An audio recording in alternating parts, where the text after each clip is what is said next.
Hello, it's Alaskan Ape, and today I'm going to teach you how to use your combat ships effectively.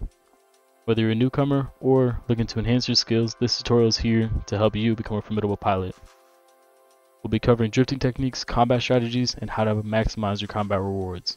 This tutorial is for all classes of ships from frigates to super capitals. First, let's talk about drifting.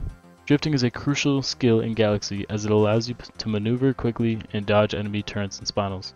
To perform a drift, you must hold your left click at maximum speed and move to the left or right while holding the keys Q and E. So to drift to the right, you're going to go maximum speed and you're going to hold the left click so it has a little drag cursor like this. And now you're going to hold W and also hold E while you drag your cursor to the left as shown here.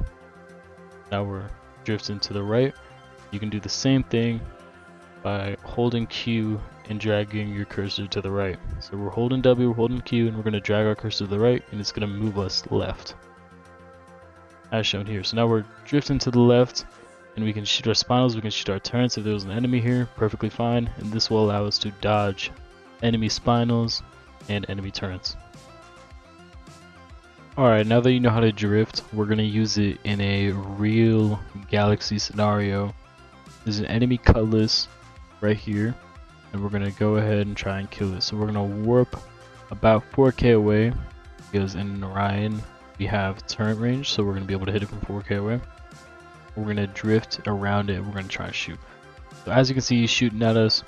We're gonna go max speed over here, holding W, and then we're gonna hold E and W at the same time, as so. So now we're drifting, so we can select all of our turrets now, and we're drifting. We're going to be able to dodge majority of his turrets. We're going to continue hitting him with our spinels.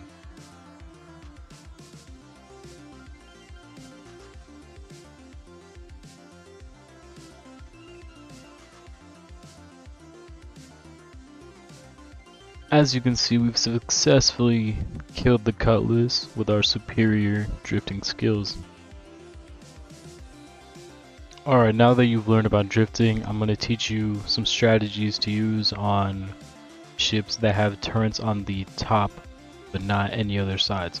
So the Apocalypse, the Cutlass, the Grievon, the Gideon, and several other ships only have turrets on the top, so it's important you know how to use these ships properly, because if anyone gets below you, you will be screwed because that's your blind spot. We have an enemy levy right here, and he's going to be trying to kill us, and we're going to use our superior tactics to obliterate him. What we want to do is we want to try and dodge his spinels, and we want to get under him as much as possible, because if he gets under us, we're kind of screwed. We're going to click Control to select all of our turrets, and now that he's selected, he's going to try and get under us like this. It's important that we try and dodge his spinels the best we can. Like that. We're going to try and, we don't have to get under him, but we just have to make sure all of our turrets are hitting. And he missed those spinels. And look at that, he just got outplayed. So we're going to try and get under him as much as possible. We're going to try and avoid as many spinels as possible, like so.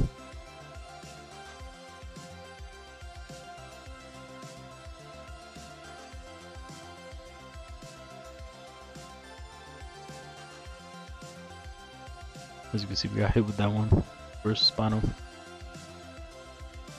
It's important that we warp around, try and warp behind him, all that.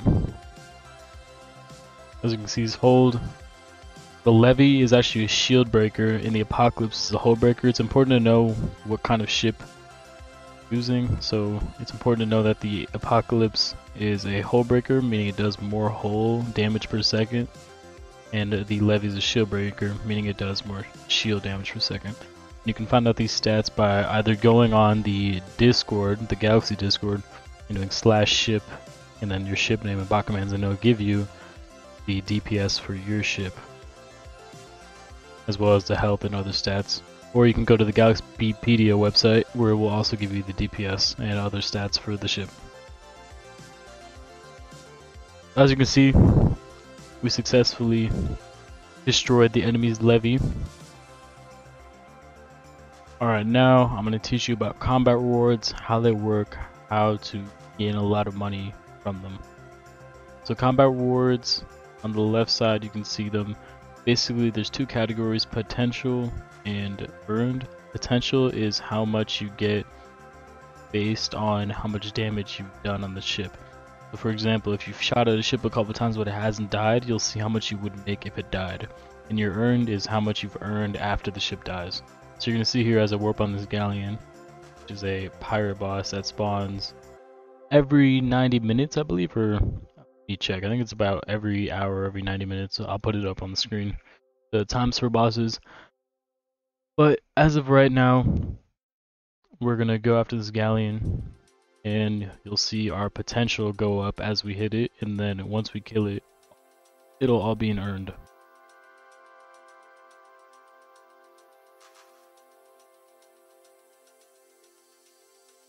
Now we're close. As you can see, our potential combat rewards is going up, so the more we hit it, the more damage we do, the more combat rewards we're going to get from it. And this is especially useful when you don't want to mine, or you don't want to trade, or you don't want to loot for your money. You can actually just kill ships for money. And you can also loot it afterwards.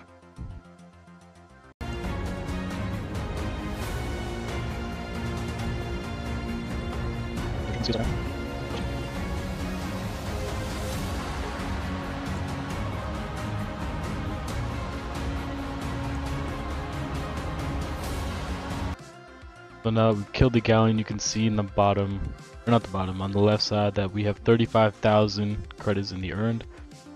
And the bigger ships like the Kodiaks and the Decimators will run you up more. It's definitely useful if you don't want to mine or trade. Alright, now I'm going to talk about some personal ship preferences for newer players, and I'll go over what ships they are and why.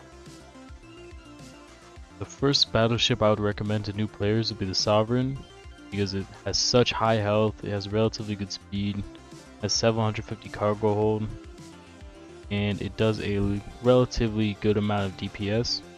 The Sovereign is an amazing combat ship because it has a lot of health, so you won't die quickly and you'll be able to retreat back to your base if you take too much heat, and it does enough damage to actively contribute as a part of a wider fleet. The best dread in the game on the build menu, and the best dread for newer players, I would say, is the Apocalypse. The Apocalypse has 12,500 shield and 11,000 hull, making it one of the tankier dreadnoughts. And it has a hull DPS of 234 and a shield DPS of 199, so it is definitely a hull breaker, which is what newer players relatively need. Because if you want to go for kills, you want to have a hull breaker because you're going to do more hull damage, so you're going to get more kills. All of the turns combined, all 9 of them, 2,122 hull damage per volley. Per volley meaning every time all of these turns shoot at once. This dreadnought has 2,650 cargo hold, making it especially good if you want to be NPC ships you just killed or any player ships you just killed. For example, the Wreck of Te Papi's D-Class, if I wanted to go over here, this real quick, I could loot it and make maybe like 10,000 just off of that.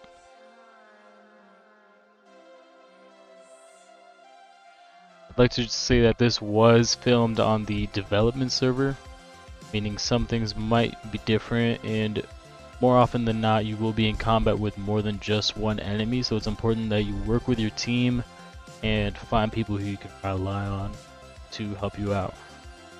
When fighting bosses, I would never recommend going against any boss above maybe the Galleon by yourself. You can probably take the Galleon by yourself, maybe not. That's why it's important to go as a group. But I would never recommend going against a Decimator or a Kodiak by yourself unless you have a super capital or you're using your carrier at a range, because the Kodiak and the Decimator will 100% kill you. It's also important to note that majority of NPCs will dive you if you're running away. So if you dive on a Kodiak, right, and then you take a bunch of damage, you're holding now, and you want to go back to your base, you warp back to your base, the Kodiak will 100% follow you back to your base and kill you. So it will warp after you. So if you're being chased by an NPC that you can't handle, I would recommend warping 10,000 away, because the NPCs won't dive you if you've only warped 10,000. So if you continuously warp to 10,000 away, they won't dive you, and you can wait for your teammates to kill the Kodiak while he's still following you. Those are all the tips and tricks I have about combat. If you have any more information, go ahead and put it in the comments so newer players can go over it. And if you're a newer player, you can comment questions and more experienced players will answer them for you. I appreciate you guys for watching. Definitely going to post some more content soon. Thank you and goodbye.